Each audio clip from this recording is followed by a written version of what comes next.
Hello, everyone. This is Sinema77, horror and cult film lover. I'm back with another movie review. Today, we're going to talk about the 2007 Lindsay Lohan erotic thriller, I Know Who Killed Me.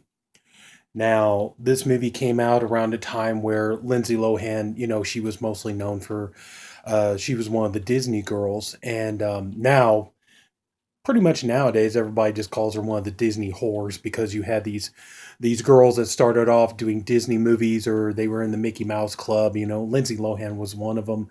Britney Spears was another. Christina Aguilera, Miley Cyrus, so many others. And they started off as like Disney actresses and things like that. But like the minute they hit 18 years old, they were, taking their clothes off, trying to see, they needed to let everybody know they weren't little girls anymore. So, and Lindsay Lohan was definitely in that group of them. And that's what this whole movie really was about. It was her trying to show that she can, obviously, she can play a sexy role. She can handle a more mature kind of role. And so she decided that she was going to pick this thriller. Now, the thing about this movie is this movie ended up it came out and it got just panned by the critics, panned by the reviewers. The movie was a total flop. I could be wrong, don't quote me on this, but I think even Lindsay Lohan even got nominated for a Razzie Award for Worst Actress for this movie. But like I said, don't quote me on that. I'm not 100% sure about that. And honestly, I can't really disagree with them. This movie's not very good, to be honest with you, and I'll get into why. Um, Now, the movie basically, you start off with you got Lindsay Lohan's character. Now, she's playing a girl named Aubrey, and Aubrey, she's kind of your typical, straight A student. She's got everything going for her. She's, she's doing good. She's kicking ass on, college courses and everything else. And she's a writer. She's writing a story about a fictional character named Dakota, and she wants to do all these things.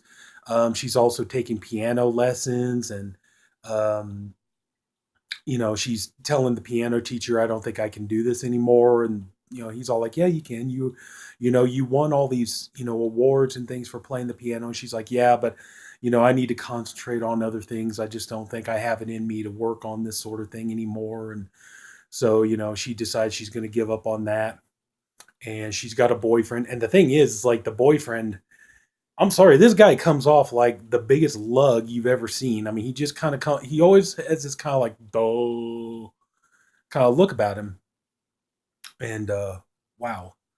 And so he's wanting, he's telling her how much he's in love with her and all this other kind of stuff, and she's talking about like, I can't really stay in a relationship because I'm getting ready to go to college, and there's too many other things, I need to do with my life, and I want to do with my life, and everything else.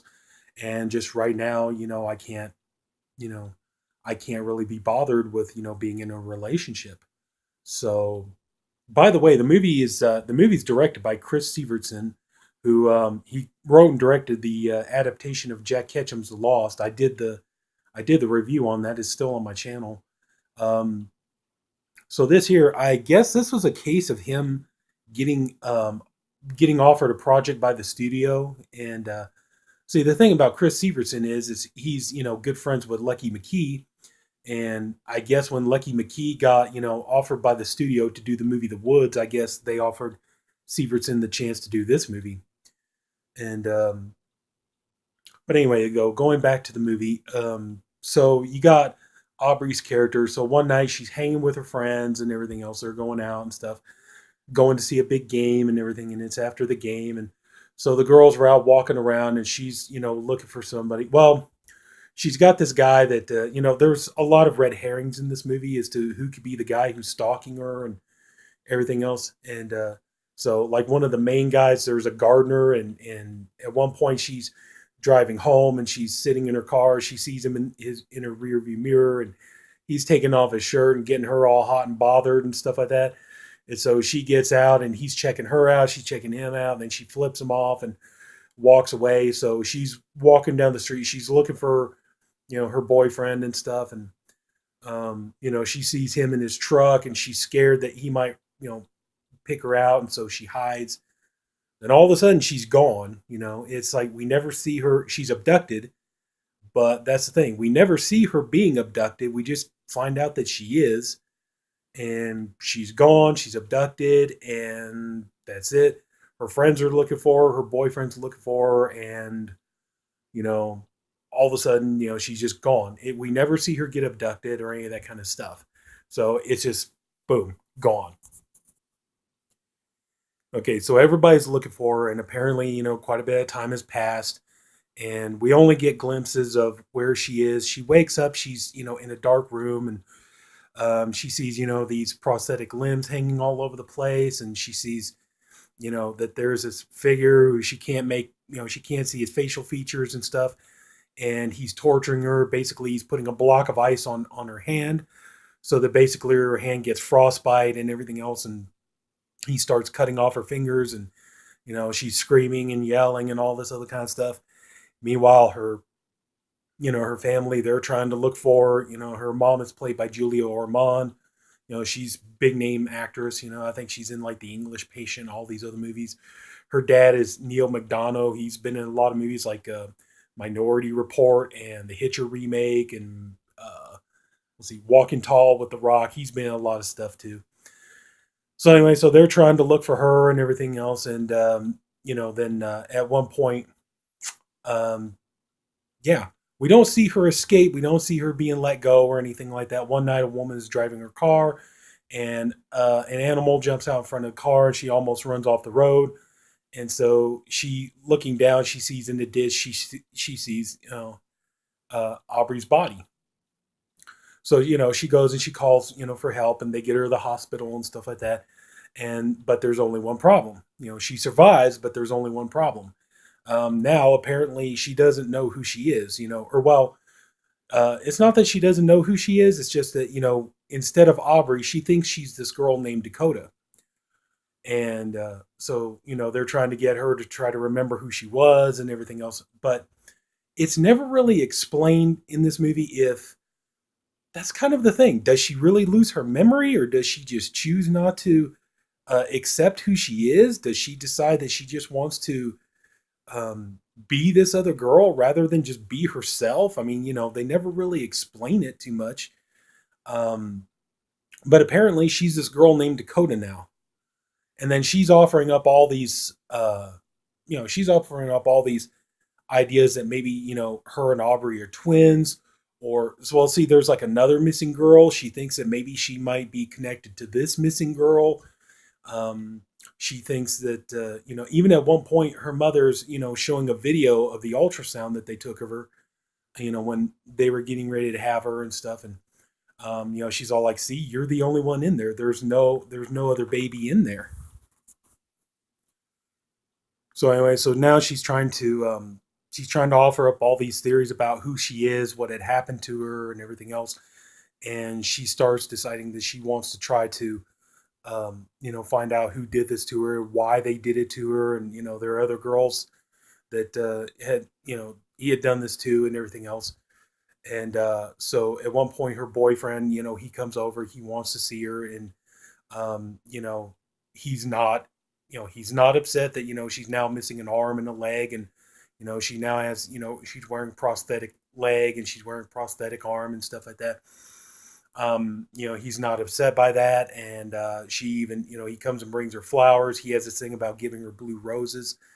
So they decide they're going to go upstairs, and she's going to give it up to him. So they go upstairs, and it's kind of a, it's kind of an erotic scene, but it's also kind of a funny scene. But yeah, that they're having sex, and her mother's hearing them, and it's kind of loud and all this other kind of stuff.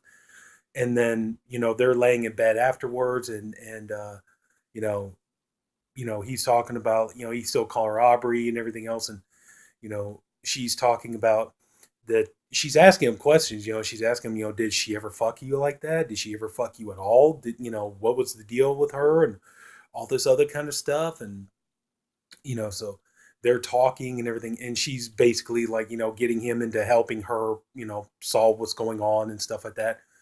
So their house is being watched by police. Well, the boyfriend ends up sneaking her out, and They go to this other girl's house that she was one of the victims, and the family, the mother, cries and says, why won't you help the police and stuff like that? You could help. It's too late for our daughter, but you survived and you could help. Plenty other girls. Keep them from going through the same thing, but you don't want to help and stuff like that. So and she's just kind of looking around and stuff, and her parents come to get her, and the dad, he's getting kind of really pissed off, and he's getting fed up with the whole thing, and at the same time, they take her to therapy, and she's talking with the therapist, and she's talking about like all these you know things, like she worked as a stripper. She went to basically a strip club and tried to get a job doing something. She ended up being turned into a stripper, and it's like, that's kind of the thing. I'm sorry if I'm not making a whole hell of a lot of sense here. It's just this movie doesn't make a lot of sense. She goes there, and she's thinking that maybe the guy who did this to her is, maybe he's, one of her customers or something like that. Some guy who was stalking her and everything else. She doesn't know. It's never really explained. But like at one point, she cuts off her finger, and you know, it's really ridiculous because she supposedly she cut off her finger, and she's just walking around with a towel wrapped around her hand, and everybody's like telling her you need to go to the hospital and stuff like that. And she's like, no, I've been through worse and everything else. She's even sitting in the bus at one point, and the guy on the bus, she starts seeing him in her visions and stuff, and he's talking about like you need to hold your hand up high over your heart and stuff like that. And so, and then she decides that she's gonna go. She thinks she's got a lead on it, and her father, he comes up, and he decides he's gonna go ahead and help her, and the two of them, they're gonna figure out what's going on here and solve this case together. And they got a lead on who the guy is, and then so they go and they find this old abandoned house, typical kind of serial killer type of house out in the middle of nowhere, secluded kind of a thing. So they go to this house and everything, and they're looking around, and he tells Lindsay Lohan, wait outside, I'm going to go inside and take a peek. So he goes inside, and so she finally decides she's going to go inside and have a look. And she goes in there, and she looks, and she sees, apparently her father's dead. I mean, he's just laying there on a table with blood on it, and he's dead, I guess. Just don't really say what happens to him or anything like that. So real quick here, though, I just want to say I'm going to go ahead and get into some spoilers because it's okay. It's not going to make much sense anyway. But anyway, so yeah, so she gets into the house. She sees he's dead and everything. Then it's revealed. Well, the guy tries to attack her. She ends up catching his hand in the door. She ends up cutting his hand off, and so so she ends up cutting his hand off, and we find out. So we end up finding out that the actually the piano teacher is the one who abducted her and did this to her and everything else. And so she fights for her life and everything. And she's saying that Aubrey has been buried alive, and she knows who killed her and all this other kind of stuff. And um, so it's got to find her before she runs out of air. And so she's fighting with the piano teacher and everything else. And he's all talking about like, you were supposed to be dead, why aren't you dead, and all this other kind of stuff. And so they fight, and she's able to kill him. And so she goes out, and she's looking, never mind about calling the cops or anything. She goes out, she's looking in the woods and all this, and she finds basically where her body, I guess, is supposed to be buried or whatever it is. And so she digs it up, and she sees there's this kind of like blue, kind of like stained glass coffin, and she uses her prosthetic hand to break it open, and inside is Lindsay Lohan. And so she pulls herself out. She pulls her out, and so you got Lindsay Lohan lying next to Lindsay Lohan, and that's where the movie ends. So yeah, okay. So it's easy to see why people hated this movie when it came out, and this movie is irritating. I mean, this movie is so frustrating. It doesn't make a lick of sense. There's so many things going on with this movie, but it doesn't explain anything.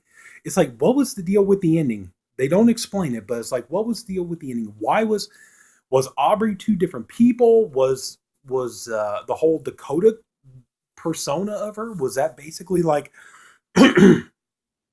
was that like, Aubrey coming back to solve her own murder, or was she a ghost, or were they twins? What? None of this shit is explained, and that's what makes it so irritating. It's just, it is so annoying, this movie, the way it's done. I mean, there are so many gaps, so many plot holes in this thing that, like I said, it doesn't make any sense. We don't, it's like, her father, he gets killed, but we don't know how, or what. Is he even dead? Because I mean, like I said, the guy's just laying there on a table in a pool of blood, but I guess apparently he's dead. Um, we don't find out anything about, like, if Aubrey had any sort of connection to, um, the other missing girl, because they try to build that up and it never goes anywhere. Sorry, my throat's dry. um, there's so many other things. Like, this movie just does, it builds up so many questions. It doesn't answer any of them. It's very frustrating. We don't know, like, what is the whole deal with Dakota? Why would, um, what was the deal with her, all of a sudden changing personality? Was it something, was it something dealing with the shock? Was it, at one point they say that, yeah, Dakota really is just a character that Aubrey wrote, and for some reason now Aubrey believes that she is Dakota. But it's like, that doesn't, they are hinting at it, that maybe that's what it is, but they don't say for sure that that's what it is.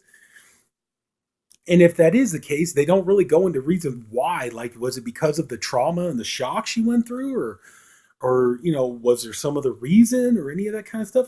Why was she fantasizing? It's like, obviously the girl has a very vivid imagination, but all this stuff about being a strip club and everything else, and working the stripper pole there and all that stuff, and oh my god, this movie, it really is. It's so frustrating on so many levels, and it is. You could see why it got so many bad reviews. You can see why it got panned. You can see why, all this stuff. You can see why Lindsay Lohan pretty much got her ass handed to her for this movie. So, yeah, this really, oh man, this movie is infuriating and stuff, and it's not good. I think, this is just my personal opinion, but I think this is a case of a studio, they got this horror thriller, and they kind of realized, it doesn't make any sense, but you kind of got the feeling like the studio's like, well, here's the thing, horror movie fans, they're dumb anyway, they don't understand shit, so all we do is put some blood and gore in here, which this movie has, and you put in some sexy eye candy. You got like Lindsay Lohan working a stripper pole here, so you put in those elements, and that's it. That's all the horror audience needs. They don't need, coherent plot. They don't need good storytelling. They don't need any of that stuff. It's just, you got some cheesecake in there. You got some gore. There you go. That's all, horror audiences are too fucking stupid, and everything. And that's what this movie comes across as. I think the audience proved the studio wrong by, just really just ignoring this movie and letting it flop. And also too, it's all like, Lindsay Lohan being the stripper in this movie and stuff. It's like, on the one hand, it's like, yeah, it's sexy, especially since this is pre, like, plastic surgery on Lindsay Lohan. This is before she went and had all this work done on her face and stuff. So this is when she still had her natural appearance and stuff. So it's kind of like, yeah, it's hot because, you see that and stuff. But I got to be honest with you, this movie, if you really want like sexy, erotic Lindsay Lohan, I would suggest the movie The Canyons. I've already reviewed that. It's the videos on my channel. Um, but yeah, I mean, if you want Lindsay Lohan in all her shining glory, this really isn't the movie you're gonna want. I mean, yeah, it's kind of hot, the scenes where she's working the stripper pole and stuff like that. But yeah, like I said, if you really if you're hoping for Lindsay Lohan nudity and all this other kind of stuff, yeah, The Canyons is your best bet on that. But overall, this movie, I can't recommend it. I really can't. It's annoying. It goes on way too long. Um, it's got these questions it never bothers to answer. None of this shit makes any sense. They don't piece anything together. Like I said, at the end of the movie, you got Lindsay Lohan laying next to Lindsay Lohan on the ground, and we don't know what's going on. Is she, like I said, it doesn't explain it. Is she a ghost who solves her own murder? Is she, you know, are they twins? What is the story here? Because none of this crap is explained. Um, the piano teacher, we find, okay, all of a sudden we just pull out of our ass he's the killer, and it's never, there's no kind of explanation as to why he is or any of that kind of stuff. Why does this guy have a fascination with prosthetic limbs? Because he got them all over his basement. Where the hell is he getting them from? um I mean, just, none of this stuff is this movie is irritating. It really truly is. It's not particularly entertaining. It's not very good. Just it's this movie's kind of just one big eye roll, and honestly, I really can't recommend it. I really don't. So there are better, horror slasher psychological horror films out there. There are better Lindsay Lohan movies out there. You want to see her, looking all hot and sexy. There's better movies for that. So yeah, I can't. I just can't. I can't recommend this movie. I'm sorry, but anyway, I went on long enough. But just, oh god, this movie just irritates me to no end. But so anyway, so that's about it. Yeah, we talked about I Know Who Killed Me, starring Lindsay Lohan, and that is going to do it. So if anybody took the time to watch this video, I thank you for doing it, and I appreciate you for doing it. I honestly do hope you enjoyed the video. Sorry, but I talked about as best as I could, but uh, if you did like the video, please like and subscribe. I do weekly videos. I do movie reviews. I'm doing shelf by shelf in my movie library. I do haul videos. I got some other ideas for things I want to do, so please come back. It'll be a lot of fun. So until then, take care. Have a good night. This is Cinema77, horror and cult film lover, and have a good night. Bye-bye.